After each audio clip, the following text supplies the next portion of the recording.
Hello students, today we are going to start chapter 2 The Sound of Music from Beehive Book. आज हम Beehive Book का chapter 2 जिसका name है The Sound of Music पढ़ेंगे. This chapter is divided into two parts. ये chapter दो parts में divided है. Today we will read its first part. Evelyn Glennie listens to sound without hearing it. आज हम इसका फर्स्ट पार्ट पढ़ेंगे जिसका टाइटल है एवलिन ग्लेनी साउंड सुनती है इसको सुने बिना. तो चलिए इसे स्टार्ट करते हैं. Before you read, God may have taken her hearing but he has given her back something extraordinary. What we hear she feels far more deeply than any of us. That is why she expresses music so beautifully. Evelyn Glennie के लिए ये बात कही गई है. Evelyn Glenny एक छोटी सी लड़की है. भगवान ने उसकी सुनने की शक्ति भले ही वापस ले ली थी, लेकिन उसे कुछ अनोखी चीज़ उसके बदले में दे दी थी. हम जो सुनते हैं उसे वह अनुभव करती है, हमसे कहीं अधिक गहराई से. यही कारण है कि वह संगीत को यानी म्यूज़िक को इतने अच्छे ढंग से व्यक्त कर पाती है. Read the following account of a person who fought against a physical disability and made her life a success story. एक ऐसे व्यक्ति का निम्नलिखित वर्णन पढ़ो जिसने फिजिकल डिसेबिलिटी के विरुद्ध संघर्ष करके अपने जीवन की कहानी को सफल बनाया. Rush hours, crowds jostle for position on the underground train platform. A slight girl looking younger than her 17 years was nervous yet excited as she felt the vibrations of the approaching train. Rush hour means है यहाँ पे व्यस्त समय. जोसल means होता है push रफली यानी धक्का मुक्की करना. स्लाइट मीन्स होता है स्मॉल एंड थिन यानी छोटी और दुबली. अच्छा स्थान प्राप्त करने के लिए व्यस्त समय की जो भीड़ थी वह अंडरग्राउंड रेलवे प्लेटफॉर्म पर धक्का मुक्की कर रही है. एक छोटी और दुबली लड़की जो अपनी एज 17 साल से भी कम लग रही थी, वह नर्वस यानी वह बेचैन, लेकिन वह एक्साइटेड यानी उत्तेजित दिखाई दे रही थी, क्योंकि वह अपने पास में आती हुई जो ट्रेन थी उसके वाइब्रेशन को फील कर रही थी.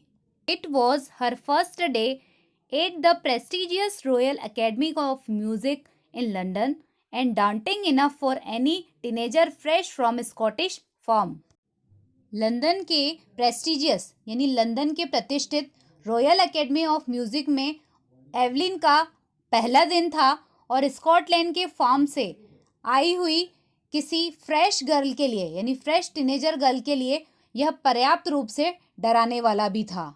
But this aspiring musician faced a bigger challenge than most. She was profoundly def.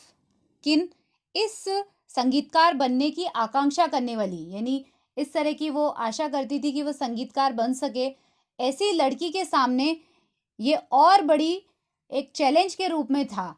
क्या? क्योंकि वह प्रोफाउंडली डेफ थी यानी वो कंप्लीटली बहरी थी, उसे कुछ भी सुनाई नहीं देता था. Evelyn Glennie's loss of hearing had been gradual.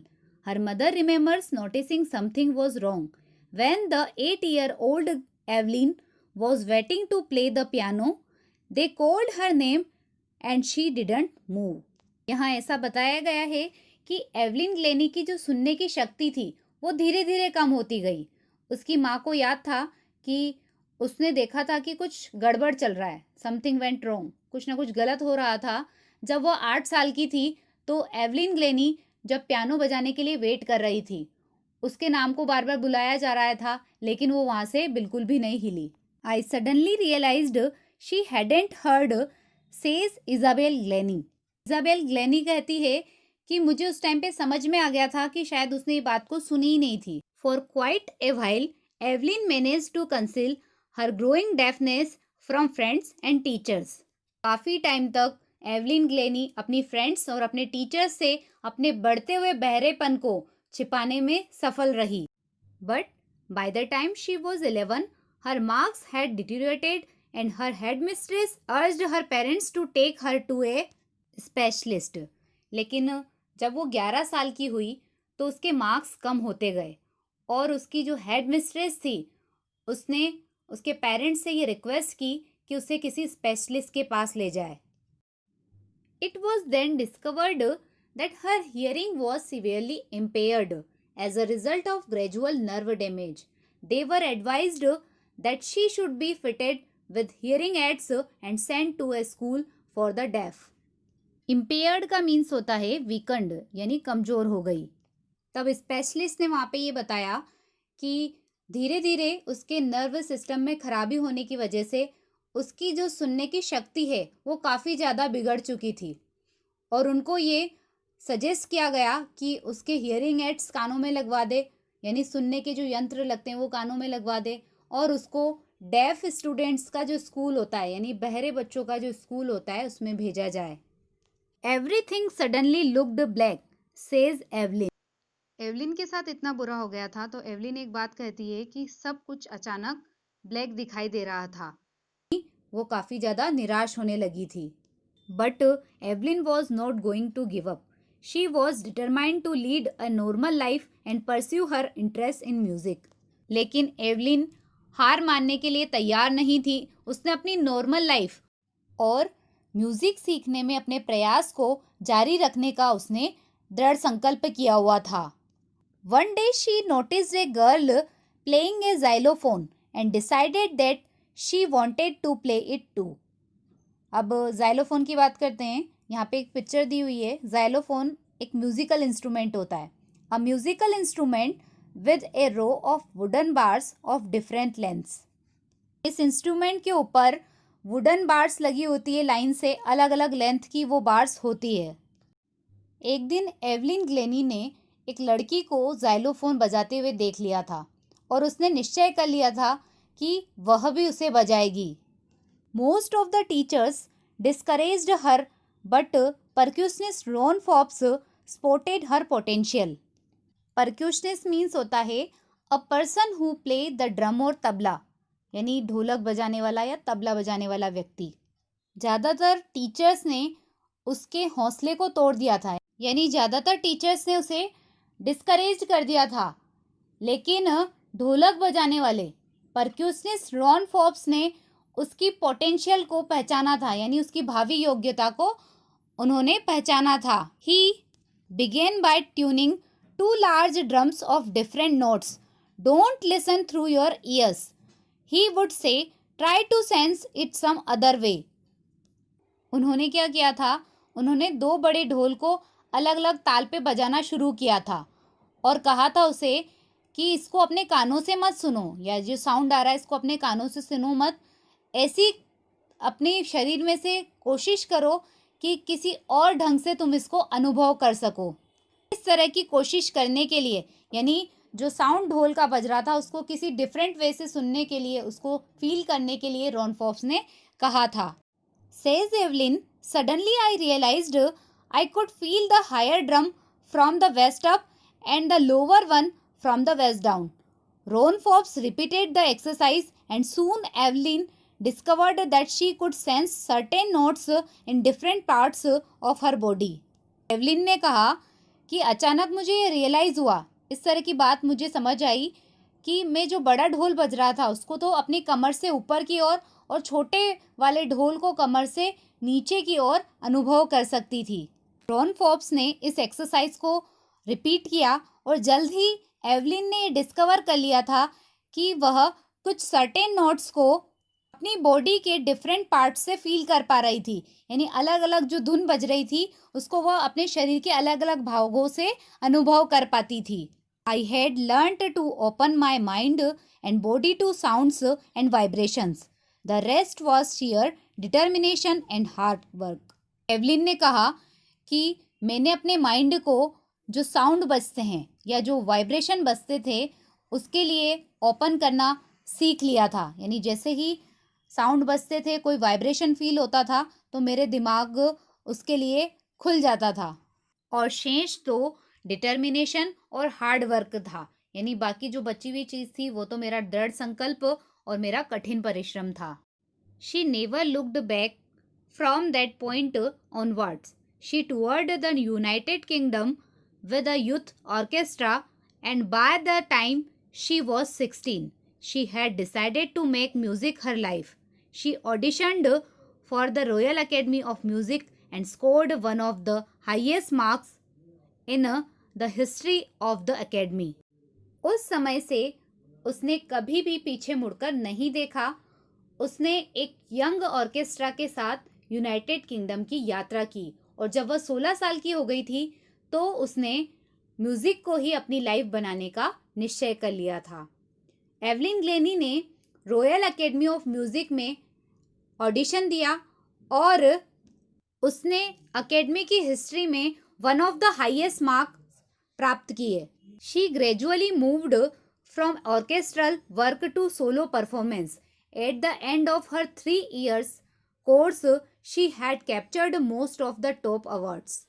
वह धीरे धीरे ऑर्केस्ट्रल वर्क को छोड़ करके यानी ग्रुप में परफॉर्मेंस को छोड़ करके वो धीरे धीरे सोलो परफॉर्मेंस देने लगी, यानी अकेले परफॉर्मेंस देने लगी। 3 साल के अपने कोर्स को पूरा करने के बाद वह लगभग सभी तरह के जो हाईएस्ट अवार्ड्स होते हैं उसको उसने प्राप्त कर लिया था। And for all this Evelyn won't accept any hint of heroic achievement. और इतना सब कुछ हो जाने पर भी, इतने अवार्ड्स वगैरह भी एवलिन को मिल गए थे, फिर भी एवलिन ये मानने को रेडी नहीं थी कि उसने हेरोइक अचीवमेंट को प्राप्त किया है। If you work hard and know where you are going you will get there. अगर आप हार्ड वर्क करते हो और आपको ये चीज़ पता है कि आपको कहाँ पर पहुँचना है तो आप उस जगह पर पहुँच जाओगे। And she got right to the top, the world's most sought after multi percussionist with a mastery of some 1000 instruments and hectic international schedule. और उसे टॉप की पोजीशन मिल गई थी और पूरे वर्ल्ड में वह फेमस मल्टी परक्यूशनिस्ट बन गई थी, जिसे 1000 इंस्ट्रूमेंट का नॉलेज था, उसमें उसको मास्टरी मिल गई थी और उसका पूरा हैक्टिक इंटरनेशनल शेड्यूल होता था, यानी काफ़ी ज़्यादा वो बिजी इंटरनेशनल लेवल पे रहने लगी थी। It is intriguing to watch Evelyn function so effortlessly without hearing. Without hearing Evelyn को बिना एफर्ट लगाए अगर म्यूज़िक बजाते देखें तो एक काफ़ी ज़्यादा सरप्राइज कर देता है। इन are 2 hour discussion she never missed a word. हमारे 2 घंटे के डिस्कशन में उसने एक भी वर्ड मिस नहीं किया था। Man with bushy beards give me trouble, she laughed. वह हंस करके बात बोली उसने कि मैन जो बुशी बियर्ड होते हैं, जो दाढ़ी वाले लोग होते हैं, उनसे मुझे समझने में थोड़ी सी ट्रबल होती है। It is not just watching the lips, it is the whole face specially the eyes. Evelyn ने बताया कि बात केवल होठों को देखने से नहीं होती, सिर्फ लिपसिंग को पढ़ लेना ही नहीं होता है, बल्कि पूरे फेस का एक्सप्रेशन देखना होता है, स्पेशली उसकी आंखों का। She speaks flawlessly with A Scottish lilt. Lilt means होता है वे ऑफ स्पीकिंग। वह स्कॉटिश लिल्ट को, यानी स्कॉटिश जो बोलने का तरीका होता है, उसे फ्लॉलेसली बोलती है। My speech is clear because I could hear till I was 11। मेरी स्पीच क्लियर थी क्योंकि मैं जब 11 years की थी तब तक मैं सुन सकती थी, शी सेज, उसने कहा। But that doesn't explain how she manage to learn French and master basic Japanese.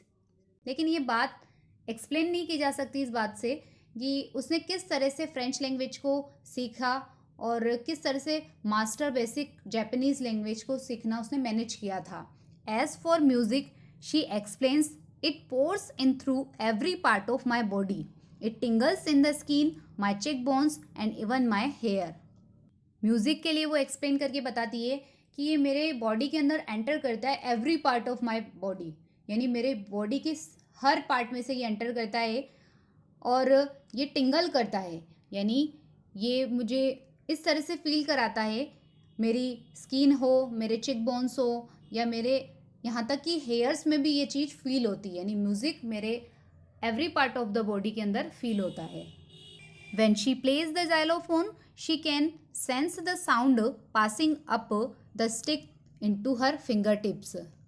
और जब वह जाइलोफोन को प्ले करती है, यानी जब वो जाइलोफोन को बजाती है तो वो साउंड को सेंस कर सकती है जो कि पास होता है उसकी स्टिक से लेकर के फिंगर टिप्स की ओर, यानी स्टिक से लेके फिंगर टिप्स में जो साउंड एंटर करता है उसको भी वो फील कर सकती है।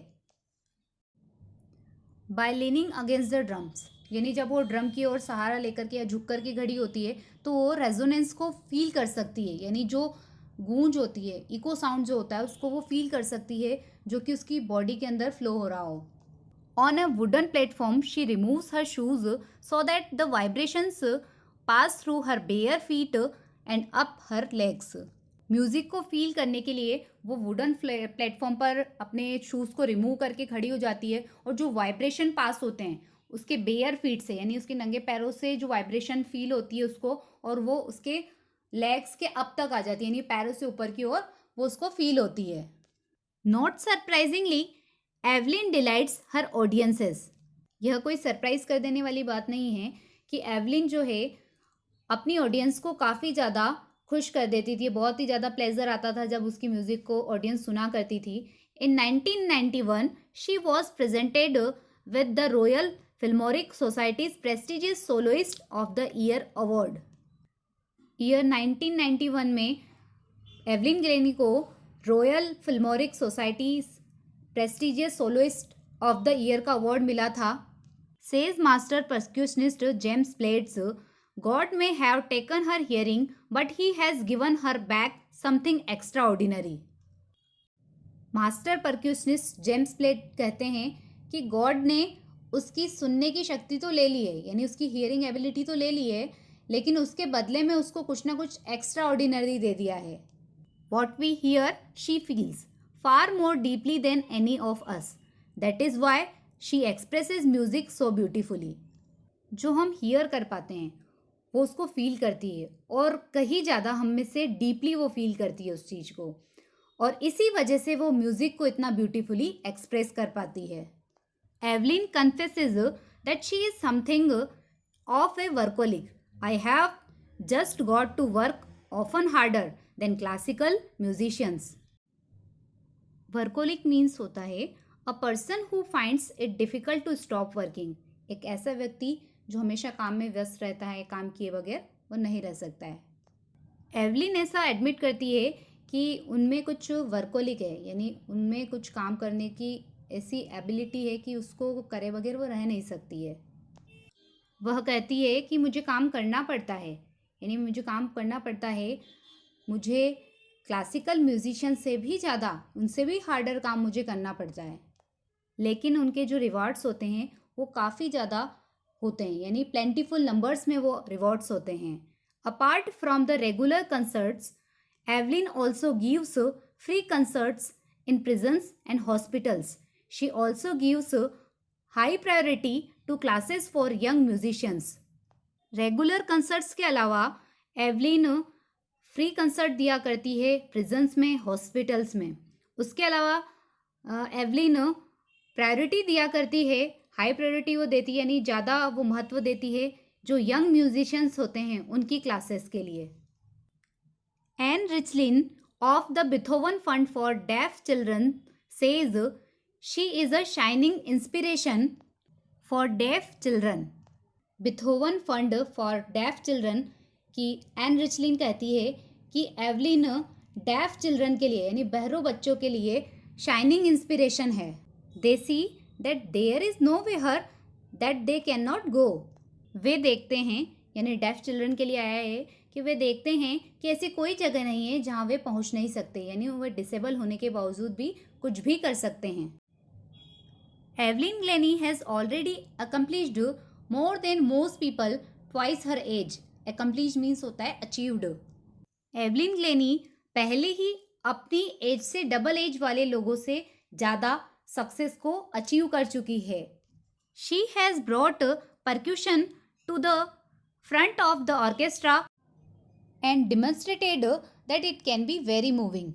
एवलिन ग्लेनी ने परक्यूशन के वर्क को, यानी ढोलक बजाना, तबला बजाना, इस काम को ऑर्केस्ट्रा में फ्रंट प्लेस पे ला दिया और ये शो करके बता दिया कि इसको और ज़्यादा इफेक्टिव, और ज़्यादा मूविंग इसको किया जा सकता है. She has given inspiration to those who are handicapped people who look to her and say if she can do it I can. उसने उन हैंडीकैप पीपल को प्रेरणा दी है, उनको इंस्पिरेशन दी है जो उसको देख कर के ये कहते हैं कि यदि वो कर सकती है तो मैं भी कर सकता हूँ। And not the least she has given enormous pleasure to millions. और यह कम बात नहीं थी कि उसने मिलियंस पीपल को यानी लाखों लोगों को काफ़ी ज़्यादा प्लेजर दिया। इस तरह से हमने इस लेसन में पढ़ा कि एवलिन क्लेनी एक डिसेबल्ड चाइल्ड थी, फिर भी अपनी डिसेबिलिटी के साथ उसने जो कर दिखाया था वो काफ़ी ज़्यादा इंस्पिरेशन देने लायक है। उसने डिसेबल होने के बावजूद भी हार नहीं मानी और वह वेल नोन परक्यूशनिस्ट बनी और काफ़ी ज़्यादा लोगों के लिए वह एक इंस्पिरेशन बनी। In this way we have completed this lesson. Thank you.